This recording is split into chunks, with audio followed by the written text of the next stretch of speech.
Hey everyone, my name is Neha Sivkumar, and in this video I'll be presenting my results from Lab 2, which focuses on the magnetic field of a bar magnet.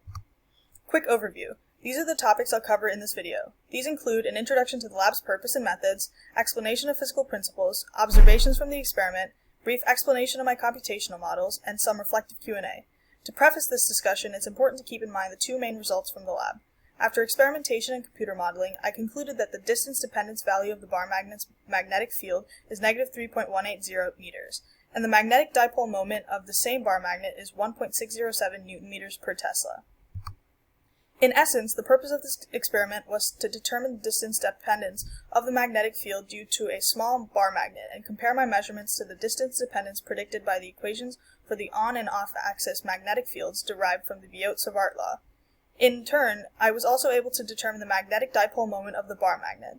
To perform this experiment, I had to download a magnetometer app, set up my materials to compensate for magnetic north, and run some tests to correctly locate the magnetometer chip on my iPhone 12.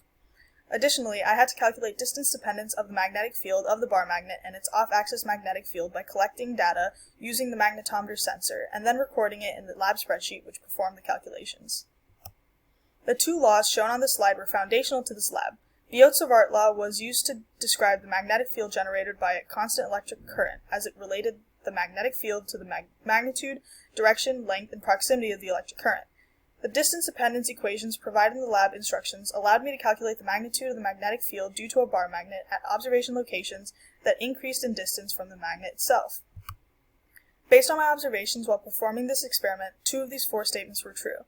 When the magnetometer was far away from the magnet, it measured a near-zero magnetic field in the x direction.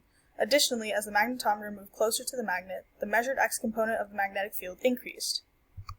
Shown here is a screenshot of my Excel spreadsheet that computed all the calculations for the distance dependence of the magnetic field of the bar magnet and its off-axis magnetic field. Values to note are the average dperp, which was used in the code to decide the observation location for the magnetic field at 45 degrees off the axis. The slope of the regression line, negative 3.1607, denoted the distance dependence value, and the y-intercept of the regression line, negative 14.951, describes the k-value which is later used to find mu. The spreadsheet, which also shows off-axis bnet to be 6.19 times 10 to the negative 5, which we will further evaluate. Here are my calculations. First, I had to manipulate the two equations for the magnitude of b in order to come up with an equation that would help me solve for mu. Then, I looked at the graph of the regression line in my Excel spreadsheet to find the value of n, which would be used to solve for k. Using n and k, as well as the assumption that r is approximately 1, I found that mu equals 1.607 Newton meters per Tesla. This screenshot of my code shows the setup for calculating b at 45 degrees off-axis at distance d, as well as the setup for the free body diagram that includes 6 arrows. Not pictured in these screenshots, but present in the program, is also a line of code that calculates and prints the magnitude of bnet according to the computational model. After comparing the magnitude of bnet that I calculated through my computational model and my Excel model, I found that the two values are pretty close given that they are both raised to the same power of negative 5. The discrepancy between the computed 45 degree value and the measured value could possibly be attributed to the presence of an external magnetic field that was unaccounted for in this lab setup. I performed the experiment on the hardwood flooring in the main floor of my house, but I noticed that the bar magnet was being moved around by another magnetic force. I only realized that the magnet was interacting with the metal brackets anchoring the floor to the beams in the basement ceiling after the experiment concluded. The first challenge question asks about the difference in results if magnetic north wasn't compensated for at the start of the lab procedure. If this wasn't done, my results would not have strictly represented the magnetic field of the bar magnet.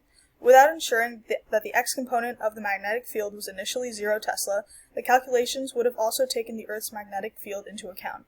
This would also lead to a vastly different magnitude for the magnetic field in the second half of the experiment. The second challenge question asks how the results would differ if the procedure was repeated with two identical magnets stuck together as the new bar magnet. If this were done, the measurements would all be somewhere under double their original value. The results would all be similar in orientation and relative positions, with the only real difference being the value of the magnetic dipole moment. In conclusion, thank you for listening and have a great day.